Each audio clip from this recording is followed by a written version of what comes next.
ನಮಸ್ಕಾರ. ಸುಪ್ರೀಂ ಟಿವಿಗೆ ಸ್ವಾಗತ. ರಾಜ್ಯ ಮಟ್ಟದ ಸರ್ಕಾರಿ ನೌಕರರ ಕ್ರೀಡಾಕೂಟದಲ್ಲಿ ಶಿಕ್ಷಕರ ನಿಧನ. ರಾಜ್ಯ ಮಟ್ಟದ ಸರ್ಕಾರಿ ನೌಕರರ ಕ್ರೀಡಾಕೂಟವು ಸಾಮಾನ್ಯವಾಗಿ ಸರ್ಕಾರಿ ನೌಕರರೆಲ್ಲರೂ ಒಂದಾಗಿ ಹಬ್ಬದ ಸಂಭ್ರಮದಲ್ಲಿ ಪಾಲ್ಗೊಳ್ಳುವ ಕಾರ್ಯಕ್ರಮವಾಗಿದೆ. ಆದರೆ ಈ ಬಾರಿ ನಡೆದ ಕ್ರೀಡಾಕೂಟದಲ್ಲಿ ಸಂಭವಿಸಿದ ದುರ್ಘಟನೆ ಎಲ್ಲರ ಮನಸ್ಸಿಗೆ ಆಘಾತ ಮತ್ತು ನೋವುಂಟು ಮಾಡಿದೆ.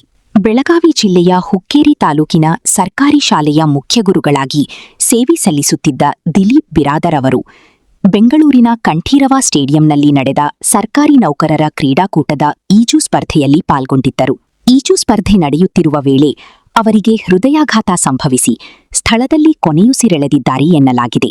ಈ ದುರ್ಘಟನೆ ಸರ್ಕಾರಿ ನೌಕರರ ವಲಯದಲ್ಲಿ ದಿಗ್ಭ್ರಮೆ ಮೂಡಿಸಿದ್ದು, ಶಿಕ್ಷಕರು, ಸಿಬ್ಬಂದಿ ವರ್ಗ ಹಾಗೂ ಸಾರ್ವಜನಿಕರು ತೀವ್ರ ಸಂತಾಪ ವ್ಯಕ್ತಪಡಿಸಿದ್ದಾರೆ. ನಾವು ಆ ದುಃಖವನ್ನು ಭರಿಸುವಂಥ ಶಕ್ತಿಯನ್ನು ದಯಪಾಲಿಸುವಂಥ ಒಂದು ಪ್ರಾರ್ಥನೆಯನ್ನು ಕೂಡ ಈ ಸಂದರ್ಭದಲ್ಲಿ ಮಾಡ್ತೇವೆ. ನೆನ್ನೆ ಕೂಡ ನಾವೆಲ್ಲ ಕೂಡ ಕಂಡೋಲೆನ್ಸನ್ನು ಕೂಡ ಸಂತಾಪ ಸೂಚಕ ಕಾರ್ಯವನ್ನು ಕೂಡ ಮೌನಾಚರಣೆ ಮಾಡಿದ್ದೇವೆ. ಜೊತೆಗೆ ಯಾವುದೇ ಕಲ್ಚರಲ್ ಇವೆಂಟ್ ಎಲ್ಲ ಕೂಡ ನಾವು ಪೋಸ್ಟ್ಪೋನ್ ಮಾಡಿದ್ದೇವೆ. ಮತ್ತು ಸ್ವಿಮ್ ಇವೆಂಟು ಕೂಡ ಏನು ನಡೀತಾ ಇತ್ತು ಅದನ್ನು ಕೂಡ ಪೋಸ್ಟ್ಪೋನನ್ನು ಮಾಡಿದ್ದೇವೆ. ಒಟ್ಟಾರೆಯಾಗಿ ನಮ್ಮ ಸ್ನೇಹಿತರು ನಮ್ಮ ಜೊತೆಗೆ ಇಲ್ಲ ಅನ್ನುವಂಥ ನೋವು ಕೂಡ ನಮ್ಮೆಲ್ಲರಿಗೂ ಕೂಡ ಇದೆ. ಒಂದು ಒಳ್ಳೆಯ ವಾತಾವರಣದ ನಾವೆಲ್ಲ ಈವೆಂಟ್ ಮಾಡಬೇಕಾಗಿತ್ತು. ಬಟ್ ಈ ಘಟನೆಯ ಕಾರಣಕ್ಕಾಗಿ ಒಂದಿಷ್ಟು ಆ ಥರದ ವ್ಯವಸ್ಥೆಗಳು ಕೂಡ ಆಗಿರುವಂಥದ್ದು. ಬಹುಶಃ ಸರ್ಕಾರ ಇಲಾಖೆ ಸರ್ಕ್ಯುಲರ್ಸ್ ಎಲ್ಲದೂ ಕೂಡ ಇದೆ, ಅವರೇ ಜವಾಬ್ದಾರರಾಗಬೇಕು ಅನ್ನುವಂಥದ್ದು. ಇದ್ರ ನಡುವೆ ಕೂಡ ಯಾವುದೋ ಒಂದು ಕಾರಣಕ್ಕಾಗಿ ಆ ಥರದ್ದು ಆಗಿದೆ.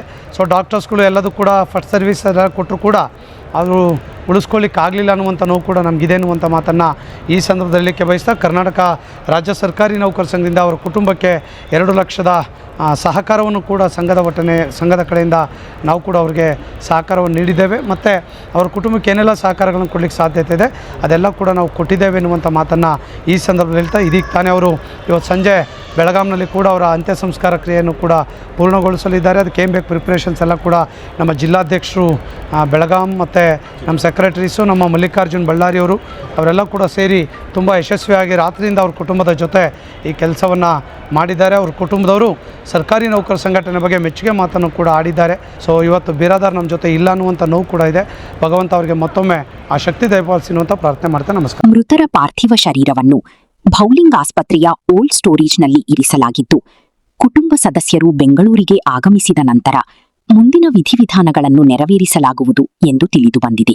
ಮೃತ ದಿಲೀಪ್ ಬಿರಾದರ್ ಅವರು ತಂದೆ, ಪತ್ನಿ, 2 ಪುತ್ರರು ಹಾಗೂ ಓರ್ವ ಪುತ್ರಿಯನ್ನು ಅಗಲಿದ್ದಾರೆ. ಅವರ ಪತ್ನಿ ಯಮಕನಮರಡಿ ಸರ್ಕಾರಿ ಶಾಲೆಯಲ್ಲಿ ಶಿಕ್ಷಕಿಯಾಗಿ ಸೇವೆ ಸಲ್ಲಿಸುತ್ತಿದ್ದಾರೆ. ಅವರ ಅಗಲಿಕೆಗೆ ಭಾವಪೂರ್ಣ ಶ್ರದ್ಧಾಂಜಲಿ ಸಲ್ಲಿಸಲಾಗುತ್ತಿದ್ದು, ಈ ದುಃಖವನ್ನು ಭರಿಸುವ ಶಕ್ತಿಯನ್ನು ಕುಟುಂಬಕ್ಕೆ ದೇವರು ನೀಡಲಿ ಎಂದು ಪ್ರಾರ್ಥಿಸಲಾಗುತ್ತಿದೆ. ಇಂತಹ ಅವಘಡಗಳು ಮರುಕಳಿಸದಂತೆ ಕ್ರೀಡಾಕೂಟ ಆಯೋಜಕರು ಅಗತ್ಯ ಸುರಕ್ಷತಾ ಕ್ರಮಗಳನ್ನು ಕೈಗೊಳ್ಳಬೇಕು ಎಂಬ ಅಭಿಪ್ರಾಯ ಸಾರ್ವಜನಿಕ ವಲಯದಲ್ಲಿ ಕೇಳಿಬರುತ್ತಿದೆ. ವರದಿ ಪ್ರದೀಪ್ ಕಟ್ಟಿಮನಿ, ಸುಪ್ರೀಂ ಟಿವಿ.